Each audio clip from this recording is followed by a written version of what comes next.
René Guénon, L'erreur spirit. Chapitre 3 de la deuxième partie.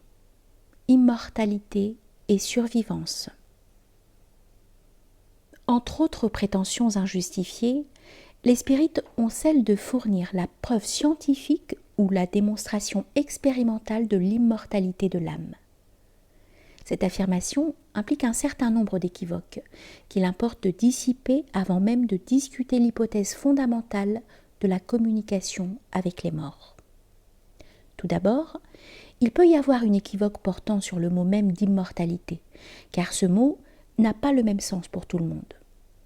Ce que les Occidentaux appellent ainsi n'est pas ce que les Orientaux désignent par des termes qui peuvent cependant sembler équivalents, qui le sont même parfois exactement si l'on s'en tient au seul point de vue philologique. Ainsi, le mot sanskrit amrita se traduit bien littéralement par immortalité, mais il s'applique exclusivement à un état qui est supérieur à tout changement, car l'idée de mort est ici étendue à un changement quelconque. Les Occidentaux, au contraire, ont l'habitude de n'appeler mort que la fin de l'existence terrestre. Et d'ailleurs, ils ne conçoivent guère les autres changements analogues, car il semble que ce monde soit pour eux la moitié de l'univers, tandis que pour les Orientaux, il n'en représente qu'une portion infinitésimale. Nous parlons ici des Occidentaux modernes car l'influence du dualisme cartésien est bien pour quelque chose dans cette façon si restreinte d'envisager l'univers. Il faut y insister d'autant plus que ces choses sont généralement ignorées et, en outre, ces considérations faciliteront grandement la réfutation proprement dite de la théorie spirit. Au point de vue de la métaphysique pure, qui est le point de vue oriental, il n'y a pas en réalité deux mondes, celui-ci et l'autre, corrélatifs et, pour ainsi dire, symétriques ou parallèles. Il y a une série indéfinie et hiérarchisée de mondes, c'est-à-dire d'états d'existence, et non pas de lieux, dans laquelle celui-ci n'est qu'un élément qui n'a plus ni moins d'importance ou de valeur que n'importe quel autre, qui est simplement à la place qu'il doit occuper dans l'ensemble au même titre que tous les autres. Par suite, l'immortalité, au sens que nous avons indiqué, ne peut pas être atteinte dans l'autre monde comme le pensent les Occidentaux, mais seulement au-delà de tous les mondes, c'est-à-dire de tous les états conditionnés. Notamment, elle est en dehors du temps et de l'espace, et aussi de toutes les conditions analogues à celle-là. Étant absolument indépendante du temps et de tout autre mode possible de la durée, elle s'identifie à l'éternité même. Cela ne veut point dire que l'immortalité telle que la conçoivent les Occidentaux n'est pas aussi une signification réelle, mais qui est tout autre. Elle n'est en somme qu'une prolongation indéfinie de la vie dans des conditions modifiées et transposées, mais qui demeure toujours comparable à celle de l'existence terrestre. Le fait même qu'il s'agit d'une vie le prouve suffisamment. Et il est à remarquer que cette idée de vie est une de celles dont les Occidentaux s'affranchissent le plus difficilement. Même quand ils ne professent pas à son égard le respect superstitieux qui caractérise certains philosophes contemporains. Il faut ajouter qu'ils n'échappent guère plus facilement au temps et à l'espace, et si on n'y échappe pas, il n'y a pas de métaphysique possible. L'immortalité, au sens occidental, n'est pas en dehors du temps, suivant la conception ordinaire, et même suivant une conception moins simpliste, elle n'est pas en dehors d'une certaine durée. C'est une durée indéfinie qui peut être appelée proprement perpétuité, mais qui n'a aucun rapport avec l'éternité, pas plus que l'indéfini qui procède du fini par développement n'en a avec l'infini. Cette conception correspond effectivement à un certain ordre de possibilités, mais la tradition extrême-orientale, se refusant à la confondre avec celle de l'immortalité vraie, lui accorde seulement le nom de longévité. Au fond, ce n'est qu'une extension dont sont susceptibles les possibilités de l'ordre humain. On s'en aperçoit aisément lorsqu'on se demande ce qui est immortel dans l'un et l'autre cas. Au sens métaphysique oriental, c'est la personnalité transcendante. Au sens philosophico-théologique et occidental, c'est l'individualité humaine. Nous ne pouvons développer ici la distinction essentielle de la personnalité et de l'individualité. Mais ne sachant que trop quel est l'état d'esprit de bien des gens, nous tenons à dire expressément qu'il serait vain de chercher une opposition entre les deux conceptions dont nous venons de parler, car étant d'ordre totalement différent, elles ne s'excluent pas plus qu'elles ne se confondent. Dans l'univers, il y a place pour toutes les possibilités, à la condition qu'on sache mettre chacune d'elles à son rang véritable. Malheureusement, il n'en est point de même dans les systèmes des philosophes, mais c'est là une contingence dont on aurait grand tort de s'embarrasser. Quand il est question de prouver expérimentalement l'immortalité, il va de soi qu'il ne saurait en aucune façon s'agir de l'immortalité métaphysique. Cela est par définition même au-delà de toute expérience possible. D'ailleurs, les spirites n'en ont évidemment pas la moindre idée, de sorte qu'il n'y a lieu de discuter leurs prétentions qu'en se plaçant uniquement au point de vue de l'immortalité entendue au sens occidental. Même à ce point de vue, la démonstration expérimentale dont il parle apparaît comme une impossibilité, pour peu qu'on veuille y réfléchir un instant. Mais nous n'insisterons pas sur l'emploi abusif qui est fait du mot démonstration. L'expérience est incapable de démontrer proprement quelque chose, au sens rigoureux de ce mot, celui qu'il a en mathématiques par exemple. Mais passons là-dessus, et remarquons seulement que c'est une étrange illusion propre à l'esprit moderne que celle qui consiste à faire intervenir la science, et spécialement la science expérimentale, dans des choses où elle n'a que faire, et à croire que sa compétence peut s'étendre à tout. Les modernes, enivrés par le développement qu'ils sont parvenus à donner à ce domaine très particulier, et s'y étant d'ailleurs appliqués si exclusivement qu'ils ne voient plus rien en dehors, en sont arrivés tout naturellement à méconnaître les limites à l'intérieur desquelles l'expérimentation est valable, et au-delà desquelles elle ne peut plus donner aucun résultat. Nous parlons ici de l'expérimentation dans son sens le plus général, sans aucune restriction.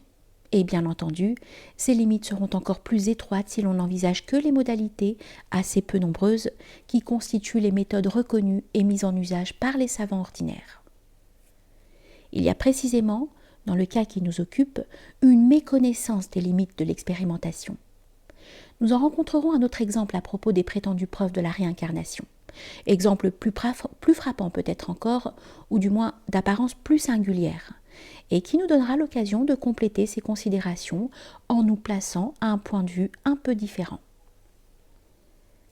L'expérience ne porte jamais que sur des faits particuliers et déterminés, ayant lieu en un point défini de l'espace et en un moment également défini du temps. Du moins, tels sont tous les phénomènes qui peuvent être l'objet d'une constatation expérimentale dite scientifique.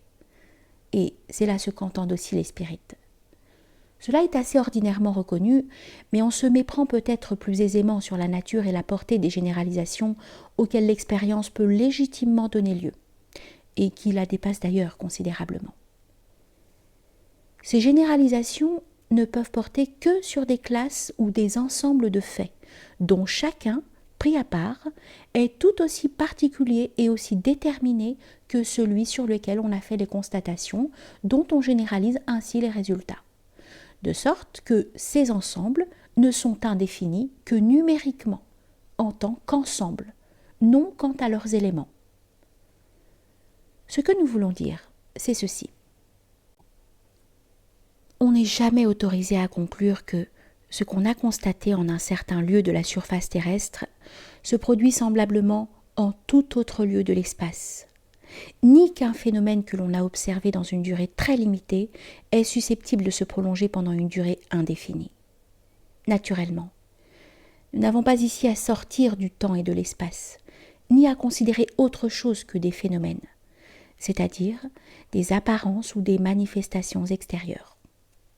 Il faut savoir distinguer entre l'expérience et son interprétation. Les spirites, ainsi que les psychistes, constatent certains phénomènes et nous n'entendons pas discuter la description qu'ils en donnent. C'est l'interprétation des spirites quant à la cause réelle de ces phénomènes qui est radicalement fausse. Admettons pourtant pour un instant que cette interprétation soit correcte et que ce qui se manifeste soit véritablement un être humain désincarné. S'en suivra-t-il nécessairement que cet être soit immortel, c'est-à-dire que son existence posthume ait une durée réellement indéfinie ?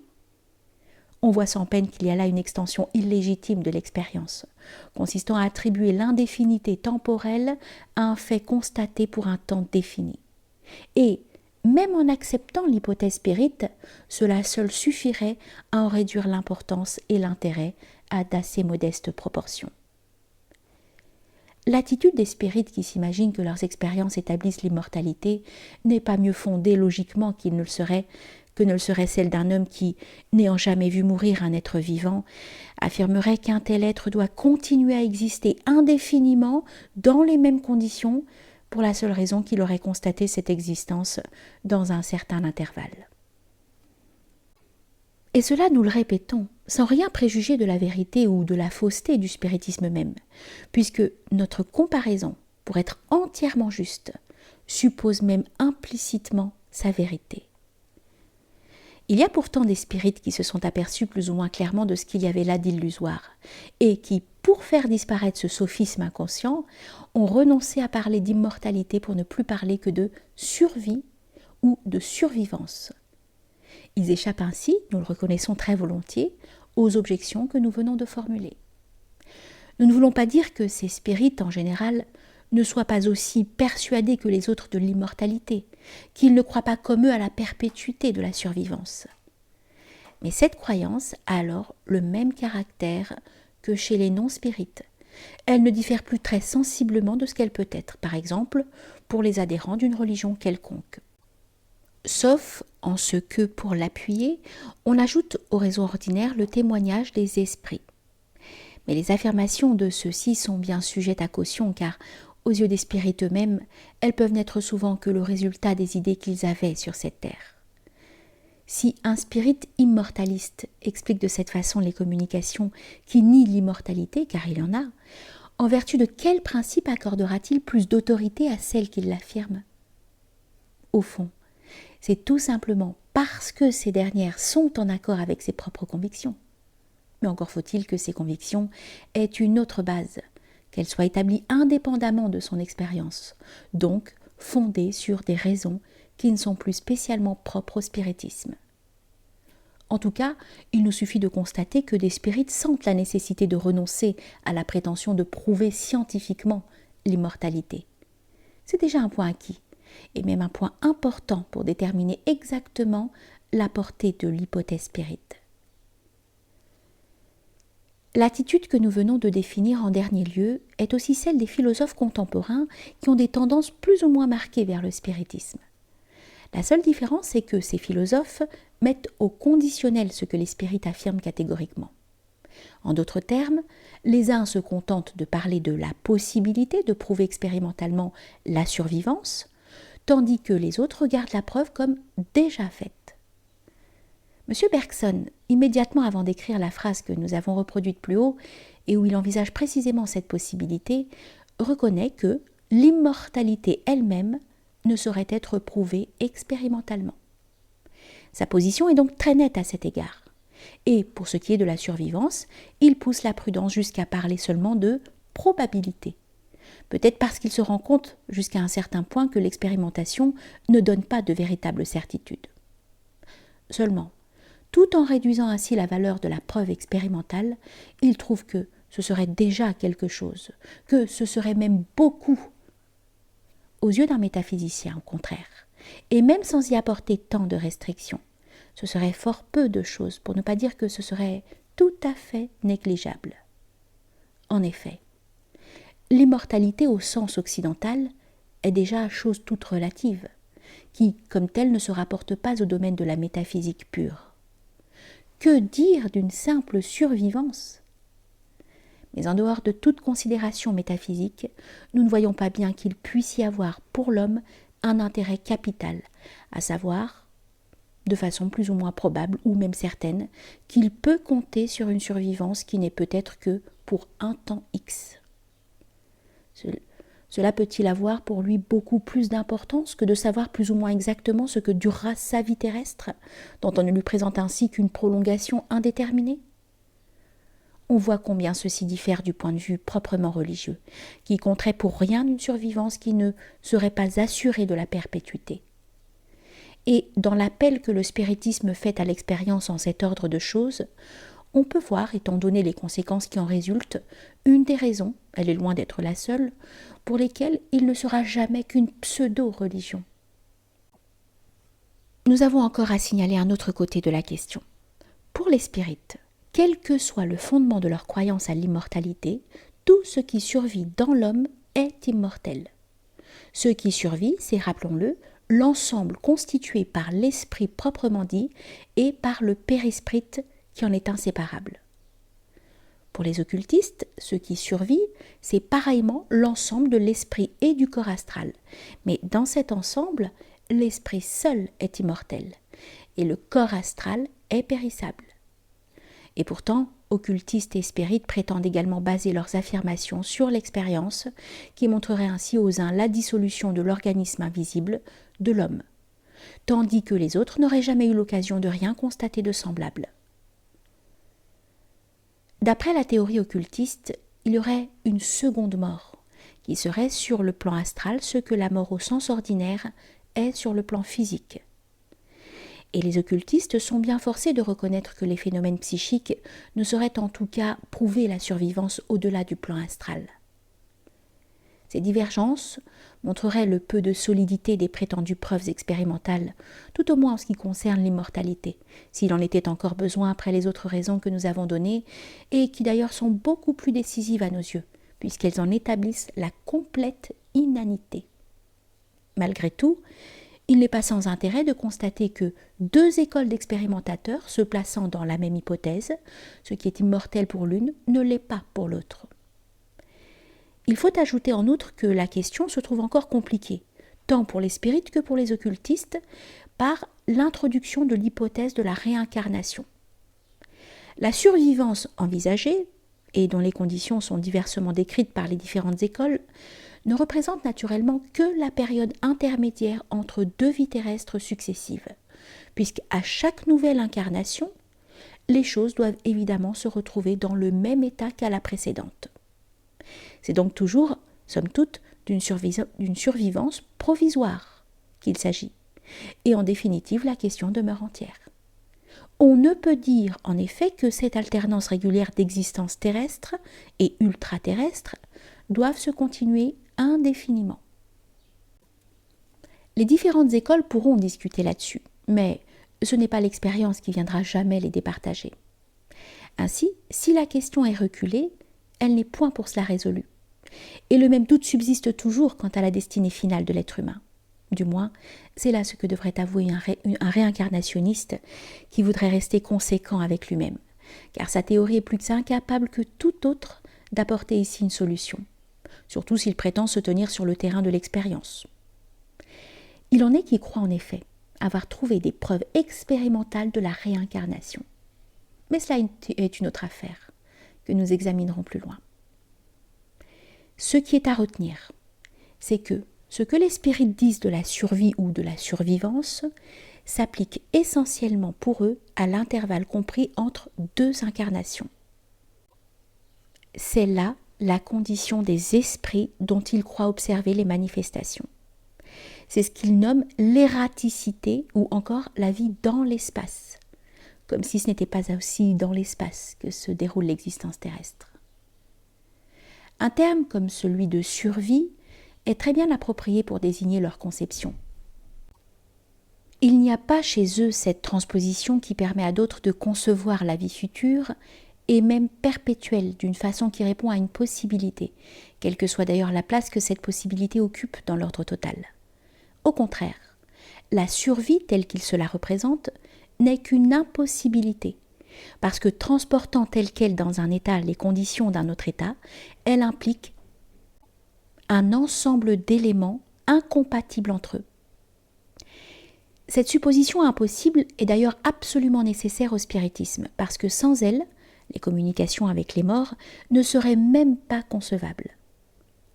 Pour pouvoir se manifester comme ils sont censés le faire, il faut que les désincarnés soit très près des vivants sous tous les rapports, et que l'existence des uns ressemble singulièrement à celle des autres. Cette similitude est poussée à un degré à peine croyable, et qui montre jusqu'à l'évidence que les descriptions de cette survie ne sont qu'un simple reflet des idées terrestres, un produit de l'imagination subconsciente des spirites eux-mêmes. Nous pensons qu'il est bon de nous arrêter quelques instants sur ce côté du spiritisme, qui n'est pas un des moindres ridicules.